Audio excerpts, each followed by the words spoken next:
दिवाली की साजनबाजी प्यारी सत्संग जियो, जो भी लोग यहाँ पे सत्संग में चल के आए हैं, सामने लाइव पे बहुत ज्यादा तादाद में सत्संगत बैठी हुई है। आप सबका ओम हरि अल्लाह वाहिगुरु राम परम पिता परमात्मा की चर्चा में आने का बहुत बहुत स्वागत करते हैं। जी आया नु खुशामदीद कहते हैं, मोस्ट वेलकम। तो जितने भी खास करके बहनें आज शांति से बैठो, काफी शोर आप कर रहे हैं। सेवादारों, आना भी चुपचाप है और बैठना भी चुपचाप है। भाइयों की तरफ बिल्कुल शांति है। सेवादार बहनें खास करके ध्यान दें, वो ज्यादा शायद वही बोल रहे हैं, जाके उन्हें कहें भाई आप जिम्मेवार।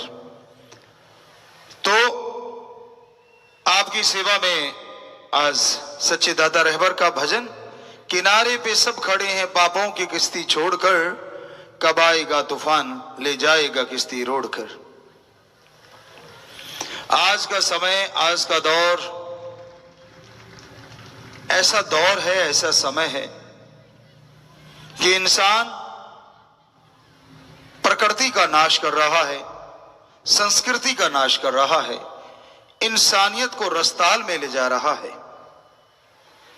किसी भी एंगल से देख लो, किसी भी दृष्टिकोण से देख लो, इंसान दिन ब दिन अपने विनाश को खुद बुलाने के लिए आतुर है। पानी की कमी आ रही है, ऑक्सीजन में जहरीली चीजें ज्यादा शामिल होती जा रही हैं, प्रदूषण, पानी में पोल्यूशन प्रदूषण होता जा रहा है, खान पान में प्रदूषण है, देखने में प्रदूषण है, बोलने में प्रदूषण है, और ये सब चीजें मिलके इंसान को इंसान के खात्मे की ओर ले जा रही हैं। पानी की बात करें तो पानी इतना नीचे जाए जा रहा है, खास करके जो साइंटिस्ट हैं उनको बड़ा फिक्र है। और यहां तक हमारे पास उन्होंने बोला, गुरुजी हो सकता है आने वाला समय पानी के लिए युद्ध के लिए ना हो जाए, क्योंकि पानी दिन ब दिन कम होता जा रहा है और जरूरत है पानी की 70 से 90%, जितना भी डॉक्टर साहबान जानते हैं, हमारी बॉडी में पानी होता है। और साजो सामान के बिना काम चल जाएगा, पानी के बिना कैसे चलेगा? पानी तो जरूरी है। तो क्या पानी को बचाना नहीं चाहिए? बचाया जा सकता है और बचाना चाहिए। छोटी छोटी बातें अगर आप नोट करें तो आप काफी पानी बचा सकते हैं। आप कहेंगे जी मेरे एक पानी बचाने से क्या फायदा होगा? हमारे धर्मानुसार कहावत है, बूंद बूंद से तालाब भर जाता है। कभी लीकेज होती देखो आप, बूंद बूंद टप कर ये बाल्टी रख दो नीचे, कुछ देर में भरी नजर आएगी। तो आप शुरुआत तो करो। आप ब्रश करते हैं सुबह सवेरे, तो बास बेसिन पे एक गिलास रख लीजिए, उसको भर लीजिए, टोंटी छोड़ के ब्रश, और उधर से पानी बहे जा रहा है, बहे जा रहा है। फ्लैश जो होती है, वॉशरूम वगैरह आप जाते हैं, टॉयलेट जाते हैं, तो अलग अलग उसमें फंक्शन होते, कई कोई महंगा नहीं होता, बड़ा पहले पुराने समय से चला आ रहा कि एक थोड़े पानी के लिए, एक ज्यादा पानी के लिए। तो आपको छोटी बात लगती है, लेकिन अगर वो लगवाते हैं आप, सस्ता भी है। और आप वॉशरूम जाएं, यूरिन त्यागते हैं तो वो छोटा, और टॉयलेट जाते हैं तो बड़ा फ्लश कीजिए। पर इतना ध्यान किसके पास है, समय किसके पास? तो ये छोटी छोटी चीजें हैं। और राजस्थान में हमने पहले भी एक दिन जिक्र किया था आपसे, पानी की कमी थी। यहां हम लोग रहे, हमारा जीवन बीता, तो 7 किलोमीटर दूर से पानी लेके आया करते थे। तो उस समय नहाते थे, कपड़े धोते थे, लेकिन नीचे खड्डा खोदा होता था, उसमें मिट्टी रखते थे, कच्ची दीवारें होती थी, वो मिट्टी भीग गई जो दीवारों की लिपापोती उससे करते थे, ना कि अलग से पानी डाल के मिट्टी को भिगोते थे। इसी तरह अगर आप नहाते हैं तो अगर फिल्ट्रेशन या गांव में खास करके पॉसिबल है, किसी के मकान बड़े हैं उनमें भी पॉसिबल है, आप एक फिल्टर बनवा लीजिए। बनते हैं, कुछ लंबा चौड़ा काम नहीं है। बड़ी बजरी डालें, बारीक बजरी डालें, उसमें फिर बरेती जो नदी की मिट्टी कह लो आप, रेत होता है, उसको डाल लें तो पानी उनमें से होगी, ऊपर से निकले नीचे से आए तो यकीन मानो वो पानी काफी हद तक प्रदूषण रहित होगा। आपकी साबुन, आपका जो केमिकल है वो नीचे रह जाएगा और उस पानी से आप किचन गार्डन बना सकते हैं, जो बहुत बढ़िया सब्जियां होंगी। आपके घर का भी खर्चा बचेगा और पानी भी बच गया। तो इस तरह छोटी छोटी बातों पे ध्यान अगर आप देंगे तो पानी बचाने में सहयोग करेंगे। किसान भाइयों के लिए बहुत जरूरी है। आप ऐसी फसल लेते हैं जिसमें पानी बहुत बहुत ज्यादा है। हम भी बचपन से ही 7 साल की उम्र से, 8 साल की उम्र से, 9 साल की उम्र से तो पूरा ही खेती बाड़ी संभाल ली थी, लेकिन 7 साल की उम्र से ट्रैक्टर चलाने लगे थे। तो कहने का मतलब हमने वो देखा है, थोड़े पानी से फसल ज्यादा ली जा सकती है। आश्रम में यहां भी और खास करके सरसा में वो चीजें हमने फिट की हुई हैं कि थोड़ा सा पानी, स्प्रिंकल सेट है, फुवारे हैं छोटे छोटे, तो वो घंटा 2 घंटे चलाते हैं, पूरे बाग उससे चल रहे हैं। और अब तो पता नहीं क्योंकि हम वहां तो जा नहीं पाए। पहले हमने ये शुरू किया था कि जैसे बाग का पौधा है उसके चारों तरफ आप डोल बनाते हैं, उस डोल पे चारों दिशाओं में 2-2 बीज रोप दो सब्जी के, तो वो ऐसे फैलेंगे। आपने पानी नहीं देना, कचरा भी साफ मत करो, वहां पानी देंगे आप। यानी उस पेड़ को, जो बाग है, मान लीजिए अमरूद का है, आम का है, पानी तो आप उसको दे रहे हैं, लेकिन वो डोल के चारों तरफ जो 2-2 बीज लगे हुए हैं वो अपने आप ही सब्जी उगाएगी और चारों तरफ फैल जाएगी। तो पानी भी बच गया और खेती भी दुगनी हो गई, बाग का पौधा भी पनपा और सब्जी भी आ गई, और सब्जी की आमदन बहुत ज्यादा है। कितना तरीके से आप कर सकते हैं।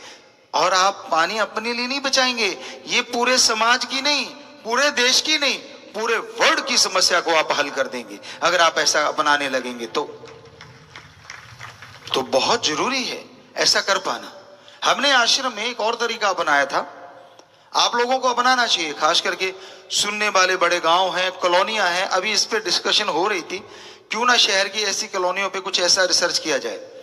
वो अभी बात आगे आएगी जब भी टाइम लगेगा।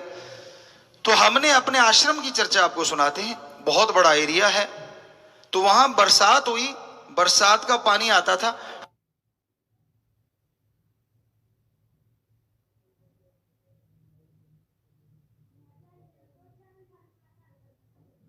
फिल्टर बड़े बड़े बनाए हुए थे, सारा पानी आश्रम का वहां आता था। और लगभग शायद वो 2 या इससे ज्यादा एकड़ में वो जमीन डिग्गी है, बिल्कुल कच्ची।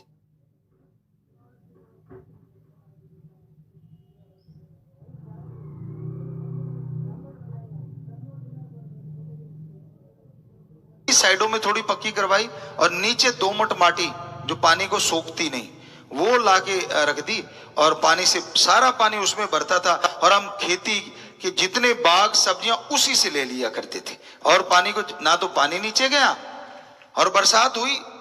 वरना तो शहरों में आप देखिए बाढ़ आ जाती है, जरा सा पानी आया नहीं और वहां गाड़ियां डूबने लगती। कितना अच्छा हो अगर इसको मैनेज किया जाए, उस पर हम लोग चर्चा करेंगे जरूर। और हम उसमें लगे भी हुए हैं कि ऐसी कोई चीज दे दी जाए देश के लिए। देश के राजा जो हैं, जो वो कोई भी जो देश का ये करना चाहते हैं तो वो उसको किया जाए, तो ये जो बाढ़ आती है शहरों में वो समस्या भी खत्म हो जाएगी और पानी जो प्रदूषित पीने को मिलता है वो भी साफ मिलने लगेगा। तो आज लाजमी है कि हमें पानी की तरफ ध्यान देना होगा, वरना जो परमपिता शास्त्राम जी महाराज ने लिखा है, किनारे पे सब खड़े हैं पापों की किश्ती छोड़कर, कब आएगा तूफान ले जाएगा किश्ती रोड़कर। कि आज किनारे पे खड़े हैं आप, बिल्कुल एटम, परमाणु, हाइड्रोजन, अणु, पता नहीं कौन कौन से बॉम्ब बन रहे हैं। कुछ एक तो निगाह में आ रहे हैं, कुछ हो सकता है निगाह में ना आ रहे हो, चुपके चुपके बनाए जा रहे हो। बैक्टीरिया, वायरस का अटैक हो रहा है। अब तो आप इस पे यकीन करेंगे, बहुत भयानक हो चुका है। हमारा मानना यह है कि आदमी की भूल भी हो सकती है और ये एक इनडायरेक्टली अटैक भी हो सकता है, कुछ भी हो सकता है। ये कलयुग की दुनिया है, क्या पता आजमाया गया हो कि ये कम भयानक है, इससे भी भयानक वायरस पैदा कर रखे हो, बैक्टीरिया पैदा कर रखे हो। संभव है ना, जब ये फैल सकता तो क्या पता और तेजी से फैलते हो। राम ऐसा ना करे, ओम हरि अल्लाह वाहिगुरु गॉड। कोई हवा में अगर फैलने वाला प्रदूषण, ऐसा कोई बैक्टीरिया वायरस आ गया तो कोई बचेगा कैसे? हवा तो सबको चाहिए। बड़ा ही मुश्किल हो जाता है कि हवा में ट्रेवल करता रहता हर टाइम। करता तो ये भी था, पर ये तो 8-10 फुट या इतनी दूर जाया करता था। पता नहीं कोई कुछ कह रहा है, कोई कुछ, लेकिन है तो ये कोरोना नामक वायरस ही है। कितनी इससे समाज में घात हुआ है। एक तरह का घात नहीं हुआ, बहुत तरह का घात हुआ है। सामाजिक घात हुआ है, मानसिक घात हुआ है और शारीरिक घात हुआ है। और जनसंख्या में जो अब एक लाले पड़ गए हैं खाने के,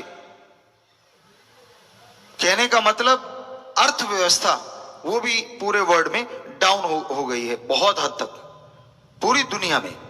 तो ये एक छोटे से वायरस ने क्या से क्या कर डाला। इसको बनाया तो गया था लैब में, वो लीक हुआ है या लीक किया गया है वो तो राम जाने। हम तो किसी को कुछ कह नहीं सकते, वो तो जो जानते हैं उनको पता होगा।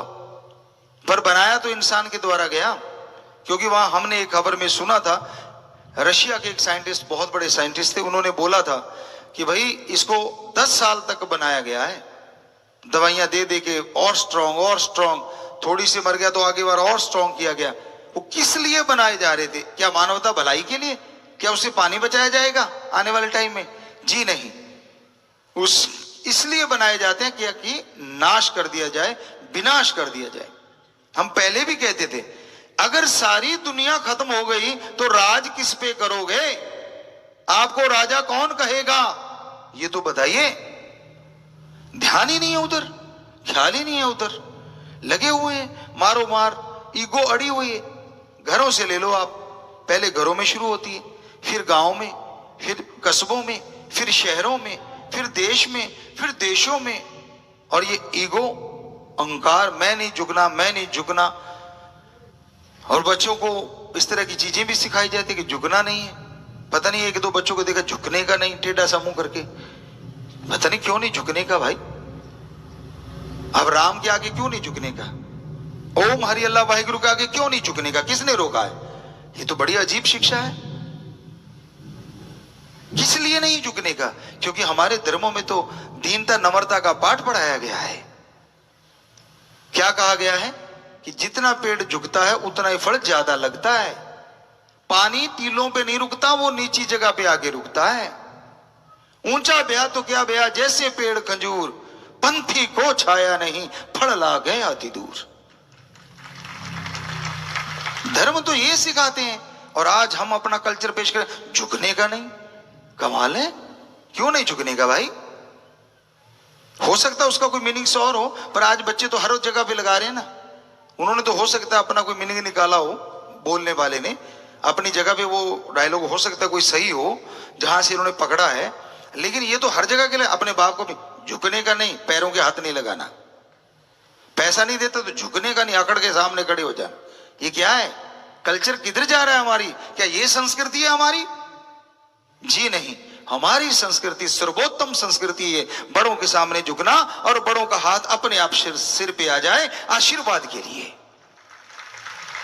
ये है हमारी भावना। बचपन में हमें माँ बाप पालते हैं, और जब वो बचपन में आ जाते हैं यानी बुजुर्ग हो जाते हैं, हिल नहीं पाते, तो आपका 9 महीने नहीं 2 साल तक हो सकता है माँ बाप ने टट्टी पेशाब साफ किया हो, तो लास्ट में जाके अगर माँ बाप का 2-4 महीने साफ करना पड़ गया तो कौन सी आफत आ गई भाई? ये हमारी संस्कृति है कि पहले बच्चों का बुजुर्ग साथ देते और बुजुर्ग जब हो जाते उनका बच्चे साथ देते हैं।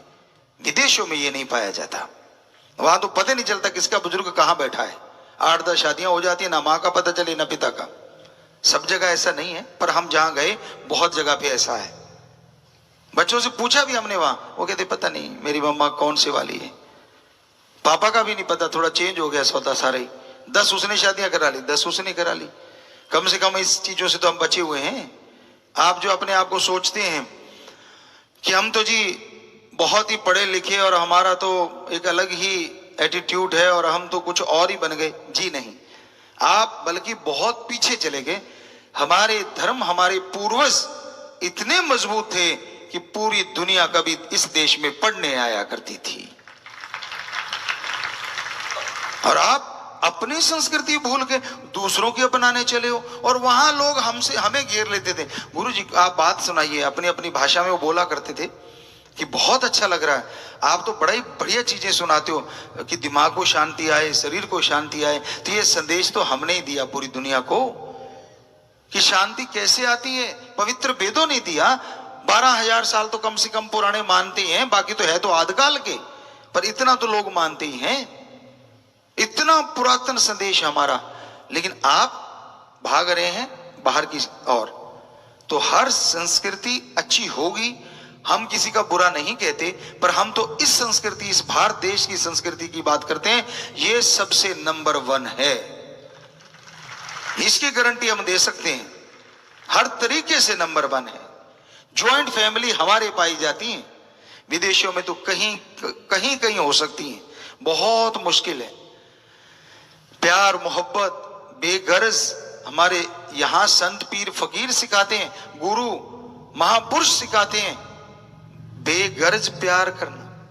ये हमारे 6 करोड़ बच्चे हैं जो सेवादार ये सेवा करते हैं, दिन रात लगे रहते हैं।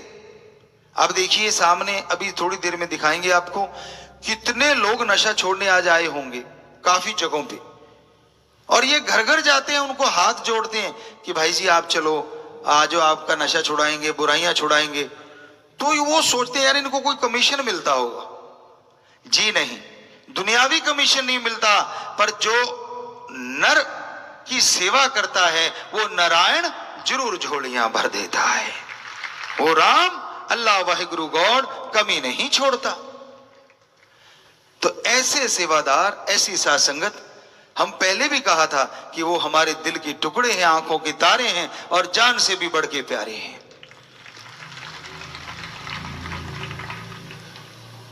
तो इससे बड़े अल्फाज, इससे बड़े शब्द कोई हम और कह ही नहीं सकते, क्योंकि हमारा मकसद है एक रूहानी संत, एक सूफी संत प्रैक्टिकल मेथड ऑफ मेडिटेशन करता है, वो दूसरों को सिखाता है। अब हम भी कर्म करके खाते हैं, अपनी रोटी का जुगाड़ करते हैं तो खाते हैं। मांगना तो गलत है, मांगन मरण समान है, अरे मत कोई मांगो भीख, मांगन से मरना भला, ये सतगुरु की सीख, ये धर्मों में शिक्षा है। एक संत मांगने लग जाए और दूसरों को ये मांगो मत, तो लानत ऐसी संतगिरी पे। संत पहले कर्म करते हैं। तो आपको अभी बताया एग्रीकल्चर के हम लाई के साइंटिस्ट हैं, सारे कर्म अच्छे कर लेते हैं।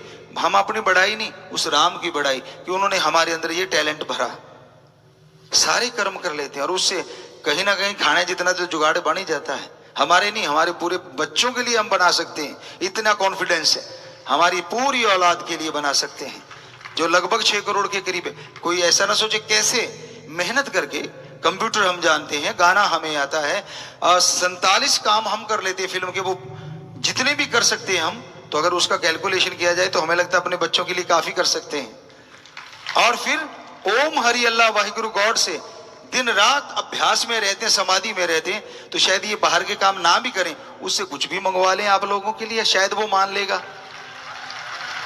ओ राम मेरा, ओम मेरा, सतगुरु शास्त्र नाम श्यामस्ता। सो कहने का मतलब हम तो दुआ कर सकते हैं। कई लोग कहते हैं जी अपने लिए तो हम यही मांगते हैं कि मालिक इस बॉडी से ज्यादा काम ले, बढ़ चढ़ के काम ले, समाज का भला करवा, दिन रात करवा, बस ये चीज मांगते हैं अपने सदगुरु मौला से। तो अपने आप ही इस बॉडी को जैसा वो चाहते हैं वो करते जा रहे हैं। तो वहीं पे आते हैं कि पानी की चर्चा चली थी, और पानी के साथ चलते चलते चलते हम अपने संस्कृति की बातों में आ गए, चर्चा करने लगे कि क्या थे हम और कहां पहुंच गए। आज फिर से कहना चाहेंगे, एक दिन पहले भी चर्चा में यहां कहा था, दो संस्कृति चाहता है आज का आदमी। ज्यादातर लोग, सारे तो एक जैसे नहीं हो सकते। अब पुरुष क्या चाहता है, यानी मनुष्य जो आदमी है वो क्या चाहता है कि भाई मेरे लिए तो हो फॉरेन की संस्कृति, और मेरी बेटी, मेरी मां, मेरी बहन के लिए हो भारतीय संस्कृति। दोगलापन कि मैं खुला चरूं, लेकिन मेरे मां बाप बहने वो, और पत्नी पति वर्ता होनी चाहिए। तू पत्नी वर्ता नहीं बनना चाहता। कहता ना ना ना, मैं पत्नी वर्ता नहीं बनूंगा। कमाल है, कैसी दोगली नीति बना रखी है भाई, बीच में लटका हुआ है तोरी की तरह। ना भारतीय हमारी संस्कृति को मान रहा है, ना विदेशी पूरी अपना रहा है, लटके वाले को लटका ही रहता वो। तो कम से कम आप याद रखो, हमारी संस्कृति जैसी हमने कई देशों में घूम के देखा है, कहीं भी संस्कृति का ABCD नहीं मिला, सारा मिलना तो दूर की बात। तो गर्व करो कि हां हमारी ऐसी जगह जन्म हुआ, यहां पे हमारे संतों ने, पीर पैगंबरों ने, ऋषि मुनियों ने सारी सारी जिंदगी लगा के हमारे लिए क्या संस्कृति बनाई है, क्या रिश्ते बनाए हैं। मां शब्द कहते ही मुंह में मिठास सी आ जाती है। अब मॉम या वो आपको अच्छा लगता होगा, हम नहीं कहते कि कोई बुरी चीज है, भाषा बदल जाती है, लेकिन देखिए तो सही कैसा कितना अंदाज है। एक माँ, ऐसा लगता है कोई गीत सा गा दिया। हकीकत है ये। कोई भी शब्द ले लीजिए आप, किसी की बुआ जी या कुछ भी आप बोलते हैं, चाची जी, चाची भी क्यों ना कहते हो, तो उसमें भी एक अच्छा अंदाज है, लहजा है। अब आंटी आंटी आंटी आंटी, बच्चों को तो बस जो आंटी ऐसे लगता डंडा मारे रखे, अंदाज भी तो अलग है ना। तो भाई फिर आ गए ना संस्कृति की बातें। हम किसी से तुलना नहीं कर रहे, कोई विदेशी हमारे बैठे बच्चे बुरा ना मना लेना बेटा, हाथ छोड़ के विनती करते हैं। हम सिर्फ ये बताना चाहते कि आपको अपने वाली अच्छी लगेगी लगेगी, क्योंकि जो मदर लैंग्वेज होती है, जो उधर की संस्कृति होती है, वो अच्छी लगती है। अपने यहाँ जन्म लिया, बड़े हुए, पर अगर आप बड़े हो गए तो ओपन माइंड से कभी सोच के देखना, यहाँ भारतीय जो संस्कृति है, जो पवित्र वेदों ने हमें देन दी है, उसका कोई मुकाबला नहीं। ये सारे धर्मों में भी लिखा हुआ है, सारे धर्मों की देन है। तो किनारे पे सब खड़े हैं पापों की किश्ती छोड़कर, कब आएगा तूफान ले जाएगा किश्ती और रोड कर। तो पानी का खात्मा कर रहा है इंसान, कोयले का खात्मा हो जाएगा धीरे धीरे, जिस तरह से लगा हुआ है, फैक्ट्रियां हैं, बड़ा कुछ चल रहा है। सिर्फ उससे सिर्फ ये नहीं हो रहा, प्रदूषण फैल रहा है। बड़ा आसान सा तरीका है, कोई भी फैक्ट्री है जिसमें से मान लीजिए गुड़ बनाने वाली है या और कोई फैक्ट्री, कालिख निकलती है, तो अगर वो धुआं पानी का एक बड़ा सा अंदर तालाब डब बना रही है और धुआं उसमें से होकर निकले, तो हमें लगता है वो जो काली के कण हैं वो बाकी तो वहां रुक जाएंगे। एक देसी जुगाड़ आपको बता रहे हैं, हो सकता है इंग्लिश जुगाड़ भी हो, पर हम तो दिमाग में आया। और वो पानी जब, वो धुआं जब चिमनी से निकलता है और चिमनी के ऊपर अगर फुवारा लगा दिया जाए, तो हमें लगता है बाकी के मोटे कण वहां रुक जाएंगे, छोटे छोटे जो हैं, और जो वायु जाएगी कम से कम किसी के नाक में या सांस में, वो कालिख तो नहीं जाएंगे, वो कण तो नहीं जाएंगे जो जाके अंदर फेफड़ों को गला देंगे, सड़ा देंगे। ये पॉसिबल है। आप अपनी गाड़ी को प्रदूषण रहित कीजिए, लेकिन आप तो मेज के नीचे से देखे यार मेरा सर्टिफिकेट बना दे, और गाड़ी पूरी ऐसे मारती जा रही है धुआं। तो कंट्रोल करना हमारा फर्ज है, हमारा धर्म है। ये मत सोचो कि यार मैंने पैसे दे के सर्टिफिकेट ले लिया। नहीं, अगर आपकी गाड़ी प्रदूषण फैला रही है तो खास करके सत्संगी जितने भी हैं हमारे, तो आज वैसे अचानक ही ख्याल आ गया, क्या आप इस बात पे अमल करेंगे, इसको अपनाएंगे? हम भी हाथ खड़े करके आपके साथ ही शामिल हैं कि हाँ सब लोग इसको अपनाएंगे। सो जोर से नारा लगाइए और आशीर्वाद। तो सामने भी स्क्रीन पे मालिक आपको नई नई खुशियां दे दिया, मेरे रहमत से नवाजे। सबको बहुत बहुत आशीर्वाद। हाथ नीचे कर लीजिए। तो ये एक नया पर्ण हो गया भाई, काम नाम लिख लेना आप कि जितनी भी आपकी गाड़ियां हैं, जितनी भी आप चलाते हैं, प्रदूषण रहित होनी चाहिए अच्छे तरीके से। वो मेज के नीचे वाली नहीं, सही सही मायनों में प्रदूषण रहित गाड़ियां चलाएंगे। ये आप पूरा ध्यान रखना क्योंकि 6 करोड़ बच्चे हैं हमारे, और अगर वो सारे ही कर लेंगे तो हमें लगता है काफी फायदा हो जाएगा, बहुत फायदा हो जाएगा। और उनको देखा देखी कोशिश करना आप लोग कि अपने यार दोस्त मित्रों की भी गाड़ियां, चाहे आपको पैसा लगाना पड़ जाए, प्रदूषण रहित करवाना। मजा आ जाएगा, खुशी आएगी उस राम को। और जब राम जी खुश होते हैं कि उसकी औलाद की कोई सेवा कर रहा है, तो फिर वो कमी नहीं छोड़ते, ये भी याद रखना। क्योंकि आदमी के बच्चे की कोई सेवा कर दे, चाय पानी पिए बिना या खाना खाए बिना जाने नहीं देता कि तूने मेरे बच्चे की जान बचाई, बीमारी से बचा लिया। और जो राम की औलाद, अल्लाह वाहिगुरु गॉड खुदा रब की औलाद की सेवा करेंगे, क्या वो कोई कमी छोड़ देगा? जी नहीं, वो भी माला माल कर देगा, आदमी से कमजोर नहीं। मानस मजदूरी देते है क्या राखे भगवान। मानस के कोई काम करे, बच्चों का भला करे, उसको मजदूरी देता है मानस। तो अगर भगवान की औलाद का भला करेंगे, आपको बोला पेड़ लगाया करो, आपको बोला पानी बचाइए, और आज प्रदूषण की बात अचानक आई है। कोई हम प्लानिंग करके नहीं चलते क्या बोलना है क्या नहीं बोलना। अभी बच्चे ने एक भजन निकाला और उसी भी हमने बोल दिया, 5-7 भजन निकाल रहा था, हमने कहा ये ठीक है। तो कोई ऐसा पहले से सोच के नहीं आते कि यहाँ कोई यहाँ कुछ ऐसा आपको लगे कुछ लगा रखा है, ऐसा कुछ नहीं है। जो मालिक ख्याल देता है वैसा आपकी, जैसी में आवा खस्म की बाणी तैसड़ा करी ज्ञान भी लालो। जैसा राम जी बता देते हैं वैसा आपकी सेवा में बोल देते हैं। हम तो एक माइक हैं, आवाज वो देते हैं, बुलवा हमसे लेते हैं, ताकि आपका भला हो, समाज का भला हो। तो प्यारी साथ संग जियो, इस बात पे अमल की। मालिक का नाम भागों से, नसीबों से इंसान को मिलता है। इस घोर कलयुग में चुगली, निंदा, बुराइयां लोग दिन रात करते रहते हैं, और उसके लिए कोई पैसा, कोई फायदा नहीं होता। लेकिन फिर भी दिन रात लोग लगे रहते हैं। मेला, मुजरा, सर्कस, सिनेमा, कहीं भी जाना हो, पैसा भी खर्च होता है, समय बर्बाद होता है, और लाभ कुछ भी नहीं होता। सत्संग और प्रभु का नाम, ना पैसा लगता है, समय बेशकीमती बन जाता है। जितना समय आप सत्संग में बैठते हैं, और लाभ तो इतना होता है कि आप कल्पना भी नहीं कर सकते। तो फिर भी लोग सत्संग में नहीं आते। तो भाग्य है जिनके उदय होते हैं, अच्छे कर्म पिछले जन्मों में कुछ ना कुछ किए होते हैं, या फिर खुद मुख्तियारी का जो फायदा उठाते हैं, वो लोग सत्संग में चल के आते हैं, सुनते हैं, अमल जो कर जाते हैं वो अनलक्की भी लक्की हो जाते हैं, भाग्यशाली भाग्यशाली बन जाते हैं। कई कहते हम तो जी भाग्यशाली हैं, हमें सत्संग की क्या जरूरत है।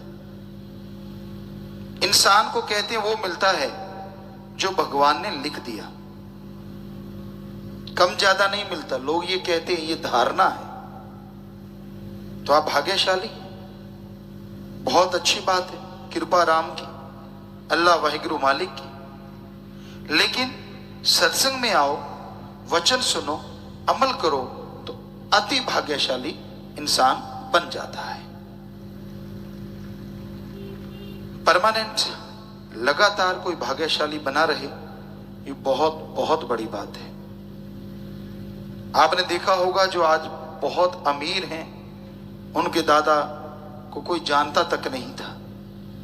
कई लोग, कई घराने ऐसे हैं, लेकिन आज वो अमीर हैं, अच्छे हैं, भले कर्म भी करते हैं। तो उसका कारण ये है कि उन्होंने कहीं ना कहीं जन्मों में तप किया, अच्छे कर्म किए। लेकिन इसका मतलब ये नहीं है कि सत्संगी है तो वो गरीब है, वो सोचे मैं अमीर क्यों नहीं। अमीर आप जितना कोई हो नहीं सकता जिसको आत्मिक शांति मिली हुई है। करोड़ों अरबों रुपए होने के बावजूद बेचैनी है, टेंशन है, नींद नहीं आती, कोई ना कोई तकलीफ है, घर में लड़ाई झगड़े हैं, प्यार मोहब्बत का खात्मा, ये सब आत्मिक अशांति की वजह से है। तो जिनको आत्मिक शांति मिल जाती है वो बहुत ही भाग्यशाली हैं। और ये भाग्य सत्संग में ही उदय होता है। तो इसलिए सत्संग सुनो, मालिक की चर्चा सुनो और वचनों पे अमल करो, तो यकीनन आपके भाग्य बदल जाएंगे। यकीनन परम पिता परमात्मा की आपकी दया में रहमत होगी आप पे, और आने वाले पहाड़ जैसे कर्म कंकर में बदल चल जाएंगे। कर्मों का बदलना कोई आसान कार्य नहीं है। आने वाले समय में आपको बहुत टेंशन होने वाली हो, बहुत नुकसान होने वाला हो, बहुत तकलीफ आने वाली हो, सत्संग सुनो, सत्संग में मिलने वाला राम का नाम जपो, तो यकीनन वो टेंशन दूर हो जाएगी, पहाड़ से कंकर बन जाएगा और आप मालिक की तमाम खुशियों के हकदार बनते चले जाएंगे। तो भाई, आप अपने अंदर की बेचैनियों को, अपने अंदर की टेंशनों को खत्म अगर करना चाहते हो, आप किसी को बताना नहीं चाहते, किसी से शेयर नहीं करना चाहते क्योंकि आपको शर्म आती है, आपको लज्जा आती है, पर फिर भी आप अपने टेंशन परेशानियां दूर करना चाहते हैं, तो आप प्रभु के नाम का सुमरन करो, सत्संग सुनो, अमल करो, उस भगवान वाहिगुरु राम को बताओ, चाहे ना बताओ, उसको मालूम है आपको क्या परेशानी है, उसे पता है कि आपको क्या दुख है, और जैसे आप सुमरण करेंगे, भक्ति इबादत करेंगे, तो आपके तमाम दुख दर्द परेशानियां वो पल में दूर करता जाएगा। आदमी को कहना पड़ता है कि यार मेरे ये काम है, मेरे वो काम है, मेरा ये काम कर दे, मेरा वो काम कर दे, पर वो तो सबको बनाने वाला है, वो तो दया का सागर है और रहमो करम का मालिक है, उसको सब पता है, उसे सब मालूम है, तो वो आपके तमाम अच्छे बुरे कर्मों के ख्याल रखता है, निगाह रखता है। निरंतर भक्ति करोगे, निरंतर सत्संग सुनोगे और अमल करोगे, तो जन्मों जन्मों के पाप कर्म वो खत्म कर डालेगा और खुशियों से आपको लबरेज बना देगा। इसलिए सत्संग सुनना जरूरी है, सुन के अमल करना जरूरी है, क्योंकि अमल के बिना बेड़े पार नहीं होते। सत्संग सुनो, अमल करो, दीनता नम्रता धारण करो, अपने अहंकार को, अपने गुस्से को, अपनी खुदी को सुमरन के द्वारा मिटाओ। ये चीजें काबू नहीं आती, काम वासना, क्रोध, लोभ, मोह, अहंकार, मन और माया, सातों का चक्रव्यूह, सातों का जाल काल ने ऐसा फंसाया है कि इसमें क्या मजाल की जीभ निकल जाए। तो इनसे निकलने के लिए सुमरन, भक्ति, इबादत जरूरी है, सेवा जरूरी है। सेवा करोगे, सुमरन करोगे, तो इनके बंधन, ये जो जाल टाइट आप पे कसा है, ये लूज हो जाएगा, ढीले हो जाएंगे इसके बंधन। लगातार सुमरण करने से आपकी आदत में गुस्सा है, काम वासना है, लोभ लालच है, मोह ममता है, अहंकार है, मन के पीछे आप बहक जाते हैं, माया के पीछे भरम जाते हैं, तो ये सारी चीजें धीरे धीरे हटती जाएंगी, दीनता नम्रता आती जाएगी और आप मालिक की दया में रहमत के लायक बनते जाएंगे। खुशियां आपको एक दिन जरूर मिलेंगी और अंदर बाहर आप आत्मिक शांति से जब माला माल हो जाएंगे, तो परम पिता परमात्मा के नूरी स्वरूप के दर्शन जरूर होंगे, और उसके बाद चेहरे का नूर कभी जाएगा नहीं, अंदर का सुरूर कभी खत्म नहीं होगा और आप खुशियों से, मस्ती से माला माल बन जाएं। आज दी घड़ी च बड़ा ही दुखी है, बड़ा परेशान है, और इस सब का कारण है आत्मिक कमजोरी। ज्यों-ज्यों आत्मा कमजोर हुंदी जाती है, त्यों-त्यों गम, दुख, दर्द, चिंता, परेशानियां वधदियां जांदियां हन और मनुख दुख दर्दां नाल तड़पण लग जाता है। ये गम, ये दुख, ये दर्द, ये परेशानियां किसी दियां नहीं, तुहाडियां आपदियां खरीदियां हन। तुसीं शरीर नूं बड़ी खुराक दिंदे हो, बड़े मेवे, मिठाइयां, पदार्थ खवाउंदे हो, पर जिहदे नाल शरीर सुरजीत है, जिंदा है, उस आत्मा नूं की खवाउंदे हो।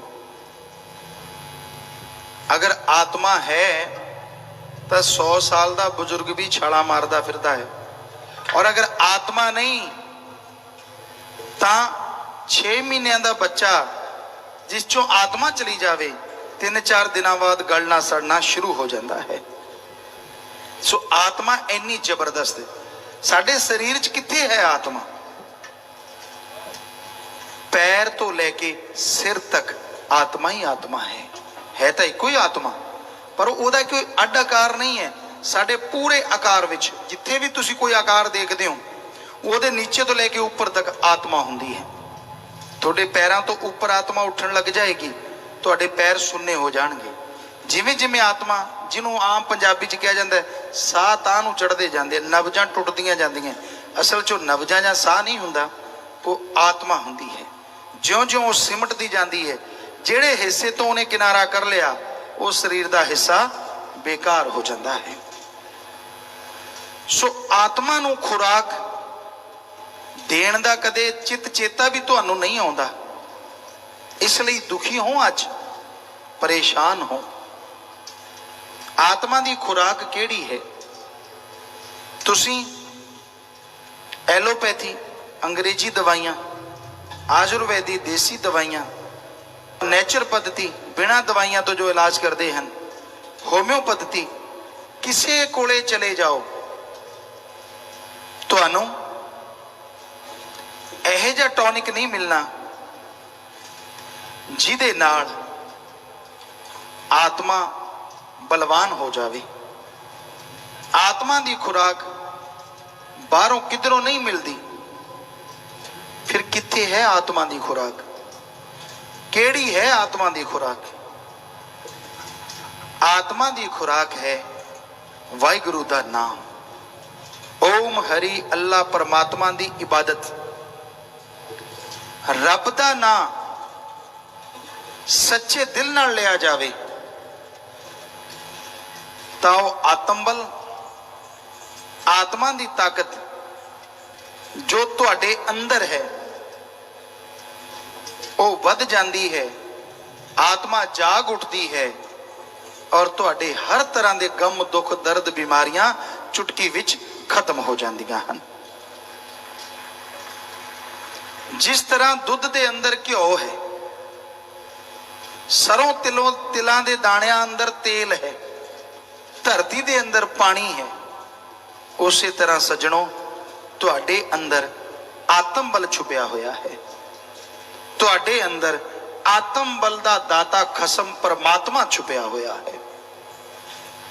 ਪਰ ਜਿਵੇਂ ਦੁੱਧ ਨੂੰ ਜਾਗ ਲਾਉਣੀ ਪੈਂਦੀ ਹੈ, ਸਰੋਂ ਤਿਲਾਂ ਦੇ ਦਾਣਿਆਂ ਨੂੰ ਕੋਹਲੂ ਵਿੱਚ ਪੀੜਨਾ ਪੈਂਦਾ ਹੈ, ਧਰਤੀ 'ਚ ਟੋਆ ਪੁੱਟ ਕੇ ਬੋਰਿੰਗ ਕਰਕੇ ਪਾਣੀ ਕੱਢਣਾ ਪੈਂਦਾ ਹੈ, ਉਸੇ ਤਰ੍ਹਾਂ ਤੁਹਾਡੇ ਜਿਸਮ 'ਚੋਂ ਰੂਹਾਨੀ ਤਾਕਤ ਲੈਣ ਲਈ, ਪਰਮਾਤਮਾ ਦੇ ਦਰਸ਼ਨ ਕਰਨ ਲਈ ਰਾਮ ਨਾਮ, ਅੱਲਾ ਵਾਹਿਗੁਰੂ ਦੇ ਨਾਮ ਦੀ, ਜਿਹਨੂੰ ਗੁਰੂ ਮੰਤਰ ਕਹੀਏ, ਕਲਮਾ ਕਹੀਏ, ਨਾਮ ਸ਼ਬਦ ਜਾਂ ਮੈਥਡ ਆਫ ਮੈਡੀਟੇਸ਼ਨ ਕਹੀਏ, ਉਹਦੀ ਜਾਗ ਲਗਾਉਣੀ ਪਏਗੀ,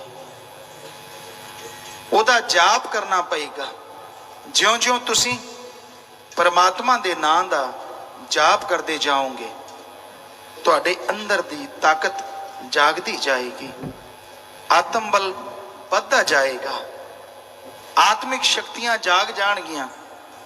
ਔਰ ਜਦੋਂ ਆਤਮ ਬਲ ਜਾਗ ਜਾਂਦਾ ਹੈ, ਪਹਾੜ ਜੈਸਾ ਕਰਮ ਕੰਕਰ ਵਿੱਚ ਬਦਲਦੇ ਦੇਰ ਨਹੀਂ ਹੋ ਲੱਗਦੀ। ਕੈਂਸਰ ਜੈਸੇ ਰੋਗ ਚੁਟਕੀਆਂ 'ਚ ਉੱਡ ਜਾਇਆ ਕਰਦੇ ਹਨ। ਉੱਪਰੋਂ ਇਹ ਜਾਮ ਸੋਨੇ ਤੇ ਸੁਹਾਗੇ ਦਾ ਕੰਮ ਕਰਦਾ ਹੈ। ਜਾਪ ਕਰੋ, ਜਾਮ ਪੀਓ, ਵਚਨਾਂ ਤੇ ਰਹੋ, ਕੋਈ ਐਸੀ ਮੁਸਲਾਧਾਰ ਰਹਿਮਤ ਬਰਸੇਗੀ, ਤੁਹਾਡੀਆਂ ਝੋਲੀਆਂ ਛੋਟੀਆਂ ਪੈ ਜਾਣਗੀਆਂ, ਪਰ ਉਹ ਰਹਿਮੋ ਕਰਮ ਕਦੇ ਖਤਮ ਨਹੀਂ ਹੋਵੇਗਾ। ਜਿਹੜੇ ਮਰਜ਼ੀ ਧਰਮ 'ਚ ਰਹੋ, ਪਰ ਧਰਮ 'ਚ ਰਹੋ, ਧਰਮ ਦਾ ਪਖੰਡ ਨਾ ਕਰੋ, ਪਖੰਡੀ ਨਾ ਬਣੋ। ਕਿਸੇ ਨੂੰ ਝੁਕਾਉਣਾ ਧਰਮ ਨਹੀਂ, ਕਿਸੇ ਦਾ ਹੱਕ ਮਾਰ ਕੇ ਖਾਣਾ ਧਰਮ ਨਹੀਂ, ਕਿਸੇ ਤੇ ਜ਼ੁਲਮ ਢਾਉਣਾ ਧਰਮ ਨਹੀਂ, ਕਿਸੇ ਦੀ ਨਿੰਦਿਆ ਚੁਗਲੀ ਕਰਨਾ ਧਰਮ ਨਹੀਂ। ਜਾਂ ਤਾਂ ਕਿਸੇ ਧਰਮ 'ਚ ਲਿਖਿਆ ਦਿਖਾ ਦਿਓ ਕਿ ਇਹ ਕਰਨਾ ਚਾਹੀਦਾ, ਜਾਂ ਫਿਰ ਜਿਹੜੇ ਕਰਦੇ ਉਹਨਾਂ ਦਾ ਧਰਮ ਕਿਹੜਾ ਹੈ। ਧਰਮਾਂ ਦੇ ਅੰਦਰ ਲਿਖਿਆ ਹੀ ਨਹੀਂ ਕਿ ਕਿਸੇ ਦਾ ਬੁਰਾ ਕਰੋ।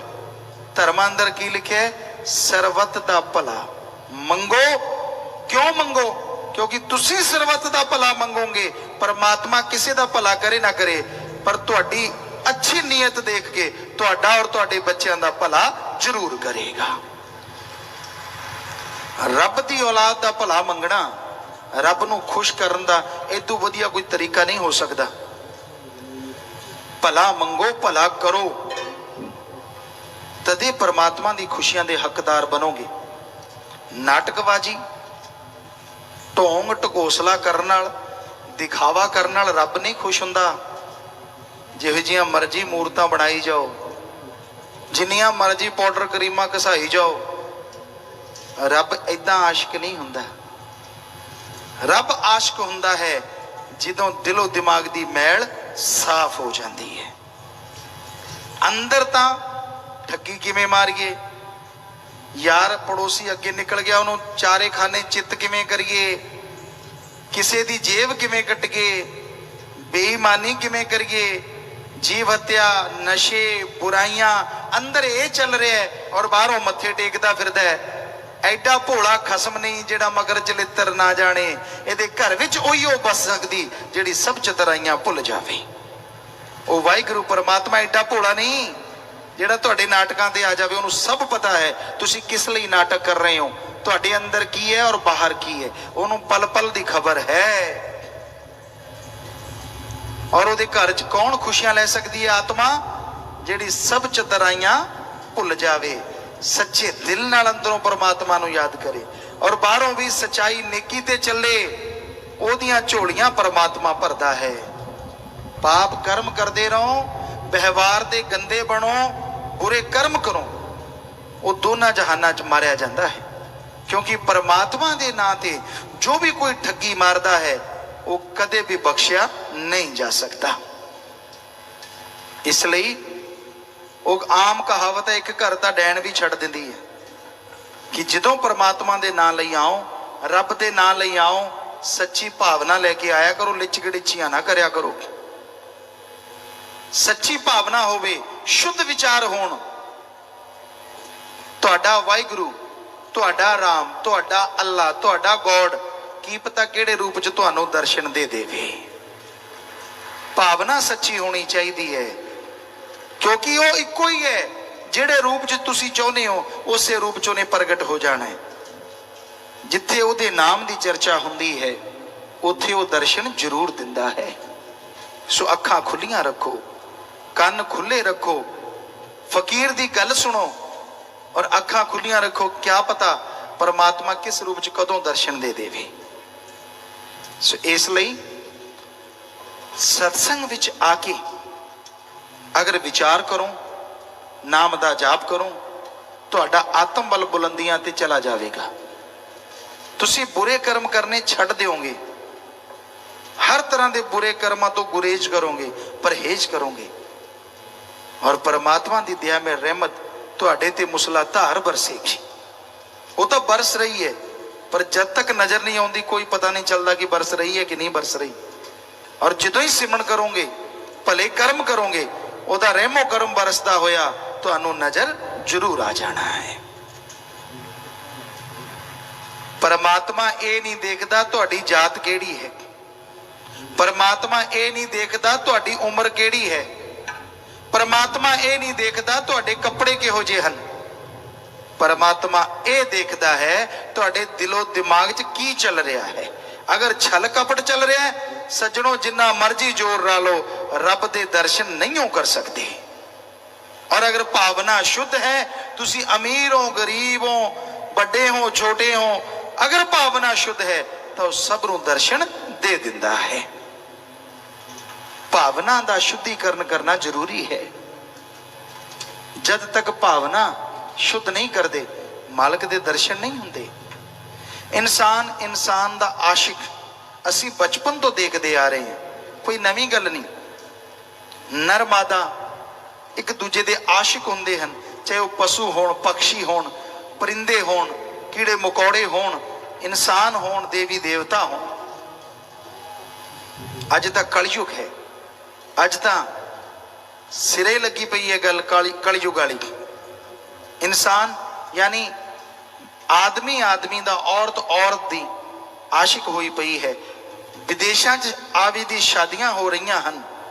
ਸੁਣ ਕੇ ਤੁਹਾਨੂੰ ਸਮਝ ਆਏਗੀ ਸ਼੍ਰੀ ਗੁਰੂ ਗੋਬਿੰਦ ਸਿੰਘ ਜੀ ਮਹਾਰਾਜ 10ਵੇਂ ਪਾਤਸ਼ਾਹ ਨੇ, ਹਿੰਦੂ ਧਰਮ ਦੇ ਵੇਦਾਂ ਨੇ ਜੋ ਫਰਮਾਇਆ ਸੀ ਉਹ ਸੱਚ ਹੋ ਰਿਹਾ ਹੈ। ਔਰ ਸ਼੍ਰੀ ਗੁਰੂ ਗੋਬਿੰਦ ਸਿੰਘ ਜੀ ਮਹਾਰਾਜ ਨੇ ਲਹਿ ਕਲੰਕ ਅਵਤਾਰ ਇੱਕ ਪਵਿੱਤਰ ਗ੍ਰੰਥ ਲਿਖਿਆ, ਉਹਦੇ ਵਿੱਚ ਲਿਖਿਆ ਹੈ ਐਸਾ ਭਿਆਨਕ ਕਲਯੁਗ ਆਏਗਾ ਜਦੋਂ ਮਾਂ ਦੀ ਸੇਜ ਬੇਟਾ ਹੰਡਾਏਗਾ। ਸਮਝ ਲਿਓ ਉਹ ਸਭ ਤੋਂ ਸਿਰੇ ਦਾ ਕਲਯੁਗ ਹੈ। ਉਦੋਂ परमात्मा ਦਾ ਨਾਂ ਹੀ ਬਚਾ ਸਕਦਾ ਹੈ, ਹੋਰ ਕੋਈ ਚੀਜ਼ ਨਹੀਂ ਬਚਾਏਗੀ। यही वेद शास्त्रां च हजारों साल पहला लिखा सी, रिश्ते नाते टूटेंगे, जिनका सत्कार है वो काम वासना की आग में जलेंगे। समझ लेना तब भयानक कलयुग चरम सीमा पे है और राम ईश्वर का नाम ही तब रक्षा करेगा। भाषा का फर्क है, बोली का फर्क है। अज आदमी दियां मन इंद्रियां इन्नियां फैलाओ छन कि वो हर हद गिर रहा है, हद्दां पार कर रहा है। इसलिए इस कलयुग च बचन का अगर कोई तरीका है, तुहाडा दिखावा, तुहाडियां गल्लां, तुहाडे ढोंग तुहानूं नहीं बचा सकते। बचा सकता है तो अल्लाह वाहिगुरू दा सच्चा नाम। सच्चे दिल नाल भगती करो सज्जनों, छल कपट छड्ड के अल्लाह वाहिगुरू राम दी भगती करोगे तां झोलियां माला माल भरोगे। अगर अंदर छल कपट लेके भगती करते फिरोगे तां परमात्मा दी रहमत या ओ दर्श दीदार नहीं देवेगा, क्योंकि वो तो पहला जानदा है तुहाडे अंदर की है। तुसी दुनिया नूं बुद्धू बना सकते हो भेष धार के, दुनिया नूं मूर्ख बनाया जा सकता है, लेकिन परमात्मा नूं नहीं। तुहाडी हर प्लैनिंग दा उसनूं पता है कि तुसी की प्लैनिंग कर रहे हो, तुहाडे अंदर की चल रहा है। 100% उसनूं पता हुंदा है। लोगां तो दुनिया तो तुसी कुंडा ला लेने हो, पर जिहड़ा खसम दिल दे अंदर रहिंदा वो तो कुंडा किवें लाओगे? जिथे तुसी जाओगे उत्थे वो वाहिगुरू राम जाएगा। वो तो हर जगह है। और मन जालिम किसी नूं नहीं छड्डदा, ना बच्चा, ना जवान, ना अधेड़ ते ना बुढ़ा। ये ना सोचो कि बाबा हो गया तो मन भी बाबा हो गया होना। मन तो जवान ही रहिंदा, चाहे चिट्टे आ जाण, वो तो थापियां मारदा रहिंदा बुरे कम्मां लई निकल बाहर। ये तो वाहिगुरू दा नाम है जिहड़ा रस्से पा सकता है, परमात्मा दा नाम है जिहड़ा रोक सकता है। बाकी सज्जनों, किसी उम्र की सीमा च मन काबू नहीं आउंदा, किते तुहानूं भुलेखा होवे, बल्कि मन उल्टा जवान हुंदा जांदा है। हुण ही तां तजर्बा आया भी बुरे काम किवें करने हैं। आ जिहड़े चिट्टे होए एवें थोड़ा ही होए है, धुप नाल थोड़ा ही होए है, ये तो दुनिया के तजर्बे नाल।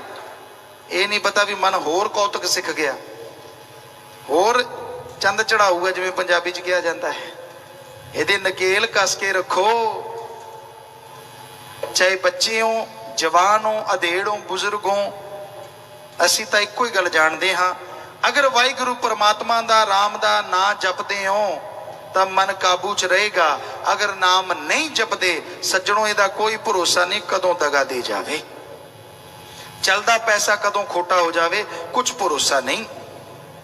इसलिए मन का डट के सामना करना पएगा। और मन का सामना करने लई रब दे नाम तो बिना होर कोई दवाई नहीं।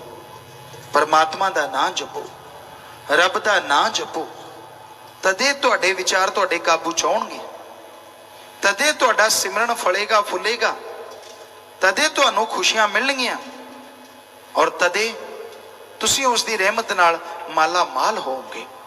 तुहाडे सारे गम, तुहाडे सारियां तकलीफां दी मुकम्मल अगर कोई दवाई है तो परमात्मा दा नाम है। हथ बन के तुहानूं बेनती है, घंटा सवेरे ते घंटा शाम रब दा नाम जरूर जपिया करो। ओए 22 घंटे तुहाडे काम धंधे लई है, तुहाडे किहड़ा रस्सा पा लेना रब दे नाम ने। तुसी किसी नूं पुछो, ज्यादातर लोग कहंदे जी रब दे नाम लई टाइम नहीं। पंजाबी च अगर सीधी भाषा च कहिए, खाण दा टाइम, हग्गण दा टाइम, पाउण दा टाइम, पहनण दा टाइम, रब वेले कहंदे मेरे कोले टाइम नहीं। ओए रब दे नाम वेले किहड़ा सब्जियां बनाउणीਆਂ है, जीव अंदर और अंदर ही हिलाउणी है और रब का नाम जपना है। दसो क्यों नहीं टाइम तुहाडे कोले? पैदल जा रहे हो, चलते जाओ, देखते जाओ, रब का नाम लेंदे जाओ। लेटे हो, नींद नहीं आउंदी, बजाए होर खुरापात करे कोई मन, कोई होर चाल चले, लेटे लेटे ही नाम जपो। नींद आ गई, की पता सपने च परमात्मा रहमत कर देवे, की पता। जपो तो सही, चल दे, बैठ के, लेट के, कम धंधा कर दे, सच्चे दिल नाल परमात्मा नूं याद करोगे, अंदरों तुहाडी मैल साफ हुंदी जाएगी। और परमात्मा दूर नहीं है, वो तो तुहाडे अंदर रहिंदा है। तुहाडे पर्दे डिगणगे काम वासना क्रोध लोभ मोह अहंकार मन माया दे, और जदों ही पर्दे डिग गए मालिक दे नूरी स्वरूप दे दर्शन तुहानूं तुहाडे अंदर होने शुरू हो जाणगे।